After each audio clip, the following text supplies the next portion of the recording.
Hey guys, welcome back to our channel. কেমন আছো guys? আশা করি সবাই খুব ভালো আছো। আমিও খুব ভালো আছি গাইস। তো আজকে সবাইকে প্রথমেই জানাই শুভ মহাশিবরাত্রি। খুব ভালো করে শিবরাত্রি কাটাও, শিবরাত্রির দিনটা খুব এনজয় করো। তো আমি কি করেছিলাম তোমাদের সাথে শেয়ার করবো বলেই আজকের এই ব্লগটা। তো দেখতেই পাচ্ছ এখানে কোথায় রয়েছি, ব্যারাকপুরে। তো এখন টোটো করে যাচ্ছি অ্যাকচুয়ালি গঙ্গা স্নানে। গঙ্গা স্নান করব, তারপর এসে সন্ধেবেলা পুজো দেবো। তো চলো, গঙ্গাটাও তোমাদের সাথে আজকে শেয়ার করব। গঙ্গার অ্যাকচুয়ালি ব্যারাকপুরে অনেকগুলো গঙ্গার ঘাট আছে, বাট আজকে আমি যেটাতে যাচ্ছি সেটা হচ্ছে মঙ্গল পাণ্ডে ঘাটে। তো চলো ওখানে যাই, গিয়ে পরিস্থিতি দেখে তারপর তোমাদের সাথে কথা বলছি।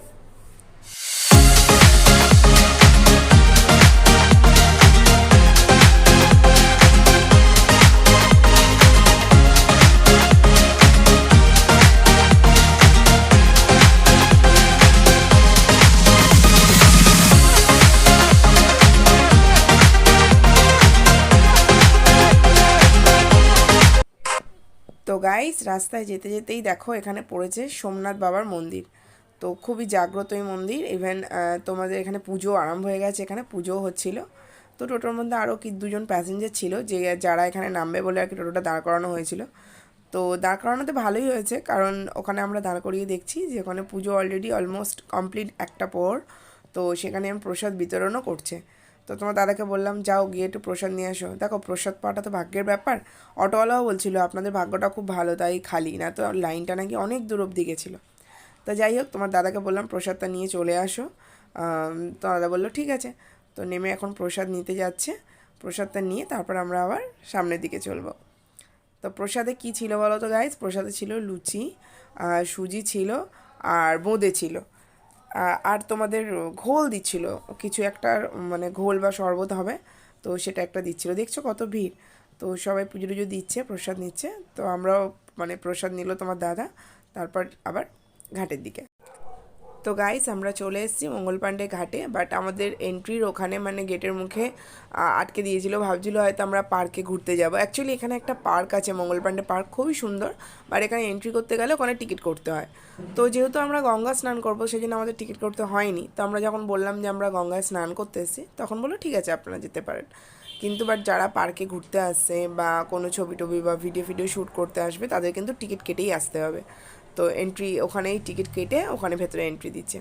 তো যাই হোক, গঙ্গার ঘাটটা কেমন লাগছে গাইস অবশ্যই জানিও। আর দেখো নৌকাটাও কি সুন্দর লাগছে না দেখতে, দারুণ লাগছে বলো। যাই হোক, গঙ্গার ঘাটে আমি খুব ভয় ভয় নামছি, কারণ আমি একাই নামছি, কারণ তোমার দাদার শরীরটা খারাপ। তো তোমার দাদা তাই জন্য আর নামিনি স্নানে। এখানে অনেকে স্নান করছে। জলটা প্রচণ্ড ঠান্ডা ছিল গাইস, বাট একটু প্রথমের দিকে একটু ঠান্ডা লাগছিলো, বাট স্নান করার পর কিন্তু দারুণ ফিল করছিলাম। তো চলো গাইস, সাথে থাকো।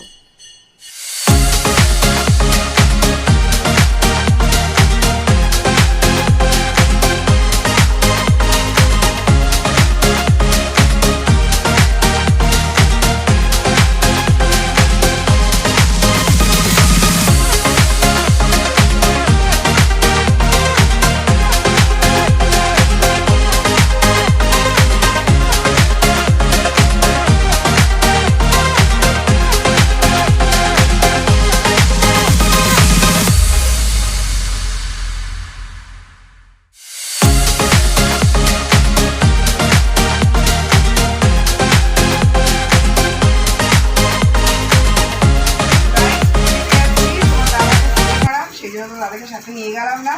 আমাদের নিচেই পুজো হচ্ছে, তো সেই জন্য পুজো দিতে যাচ্ছি। ফোনটা নিয়ে যেতে পারছি না, কেন দেখছো দুটো হাতই বন্ধ। তো তারপর এসে তাহলে কথা বলছি। চল, যখন দুটো হাত বোঝাই ছিল, তো ফোনটা নিয়ে যেতে পারিনি, তাই জন্য মন্দিরটা তোমাদের দেখাতে পারলাম না। তো অন্যদিন তোমাদের দেখাবো। আমাদের একদম ফ্ল্যাটের নিচেই মন্দিরটা, হয়তো তোমরা আগে অন্য কোনো ভিডিওতে দেখেছিলে। তো যাই হোক, আজকের ভিডিওটা শেষ করবো বলে তোমাদের সাথে লাস্ট কথা বলছি। সেটা হচ্ছে আজকের ভিডিওটা এই পর্যন্তই থাকলো। আমি এখন নিয়ে নিয়েছি ছাতু, ঠিক আছে? ছাতুর ঘোল খাবো, কারণ হচ্ছে আমি রাত্রিবেলা এত রাত্রে আর আমি সাবু ভেজাইনি, সাবু খাবো না বলে। তো ছাতুটাই খেয়ে নেবো আজকে রাত্রে। তো কালকে দেখা যাক, কালকে দিনটা আবার তোমাদের সাথে শেয়ার করব। তো আমার ডেইলি ব্লগ তোমাদের কেমন লাগছে অবশ্যই জানিও।